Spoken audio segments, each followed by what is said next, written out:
अब तक हुई वैज्ञानिक खोजों के अनुसार ब्रह्मांड अपनी उत्पत्ति के काल से अब तक फैल रहा है और फैलता ही जा रहा है। बिग बैंग के सिद्धांत को माने तो न दिखाई देने वाले बिंदु में हुए भयानक विस्फोट से तारों की उत्पत्ति हुई और ये तारे उस अकल्पनीय उत्पन्न ऊर्जा से अभी तक जल रहे हैं। यह संसार ऊर्जा का ही खेल है।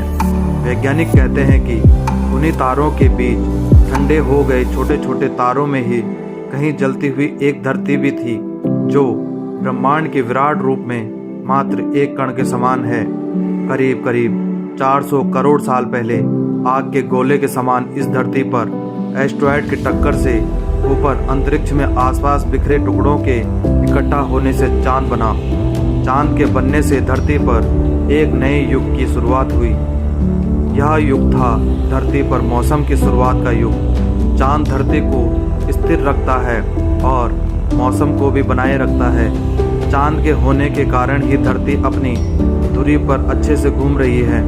दरअसल जिस टक्कर से चांद बना था उसकी वजह से धरती एक और मुड़ गई और उसकी वजह से धरती को एक और चीज मिली, वह थी मौसम। धरती पर जीवन के विकास के लिए मौसम का होना बहुत ही जरूरी है। यदि बदलता हुआ मौसम नहीं होगा तो जीवन संभव नहीं होगा। चांद की ग्रेविटी के कारण धरती के घूमने की रफ्तार भी कम हुई, जिससे हमारे दिन 6 के बजाय 24 घंटे के होने लगे। 440 करोड़ साल पहले धरती पर इतनी गर्मी थी कि तरल पानी रह ही नहीं सकता था, लेकिन वायुमंडल में पानी की भाप थी। कई लाख साल पहले जब धरती ठंडी हुई तो बारिश होने लगी, जिससे तालाब बने, झीलें बनी और फिर महासागर बने। 380 करोड़ साल पहले हमारे पास चांद था, समुद्र था, लेकिन वह वैसा नहीं था जैसे कि आज हम देख रहे हैं। इसीलिए जीवन की शुरुआत के लिए अभी और वक्त और बदलाव की जरूरत थी। 380 करोड़ साल पहले सागर के नीचे एक नई क्रांति हो रही थी। 6 मामूली तत्वों हाइड्रोजन, ऑक्सीजन, कार्बन, नाइट्रोजन आदि ने मिलकर जीवों की रचना शुरू कर दी। इस तरह धरती पर चुपचाप जल के भीतर जीवन की शुरुआत होने लगी। सर्वप्रथम बैक्टीरिया के रूप में जीवन शुरू हुआ। हम सभी बैक्टीरिया ही हैं। हम बैक्टीरिया का एक जोड़ है। यह बात अलग है कि हमने विकास क्रम के लंबे काल के चलते अलग अलग रूप धारण कर लिए।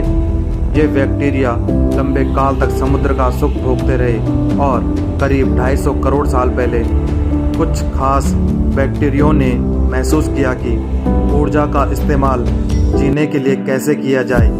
महसूस करने का अर्थ यह है कि यदि आपको एक बंद कमरे में रख दिया जाए तो आपका ध्यान सबसे पहले उस ओर जाएगा जिस ओर से हवा और प्रकाश आ रहे हैं। इसी तरह उन्होंने महसूस किया कि ऊर्जा का इस्तेमाल कैसे किया जाए। उनके इस प्रयास से ऑक्सीजन पैदा हुई और इस तरह ऑक्सीजन ने हमारी दुनिया में एक नई क्रांति की शुरुआत कर दी। ऑक्सीजन का होना जीवन के विकास में ईंधन के होने जैसा था। इस ऑक्सीजन के कारण लोहे में जंग लगने लगी। जंग लगा लोहा महासागरों के तल पर जमा होने लगा।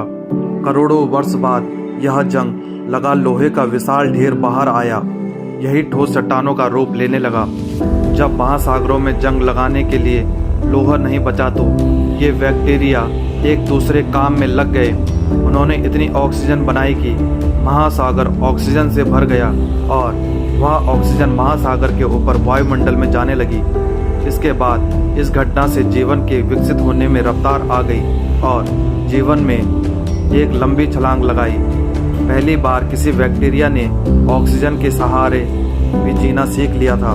ऑक्सीजन ने कहानी बदल दी थी।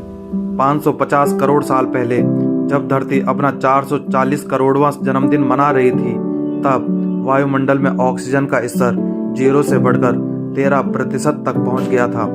ऑक्सीजन के साथ ही वायुमंडल में ओजोन लेयर बनने लगी, जो हमें सूर्य की खतरनाक लेयर रेडिएशन से बचाती है।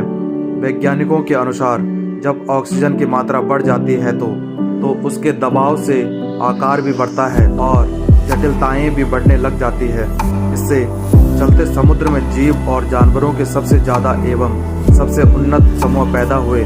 करीब 50 करोड़ साल पहले समुद्र में पहली कांटे वाली मछली पैदा हुई। ये मछलियाँ हमारी पूर्वज है। असल में आज के सारे रीढ़ वाले जीव इन मछलियों के आधारभूत ढांचे पर बनी है। ऑक्सीजन के कारण धरती पर जल से निकलकर पौधे सबसे पहले आगे बढ़े। करीब 40 करोड़ साल पहले जीव भी आगे बढ़ने को तैयार हो गए। धरती पर फैलने के क्रम में सबसे पहले महासागरों से बाहर आए। उभयचर से रेप्टाइल्स अर्थात सरीसृप बने। सरीसृप का महासागरों से संपर्क टूटने के बाद वे धरती की दूसरी जगहों पर बसने लगे। इससे उनके भीतर नए नए अंग विकसित होने लगे।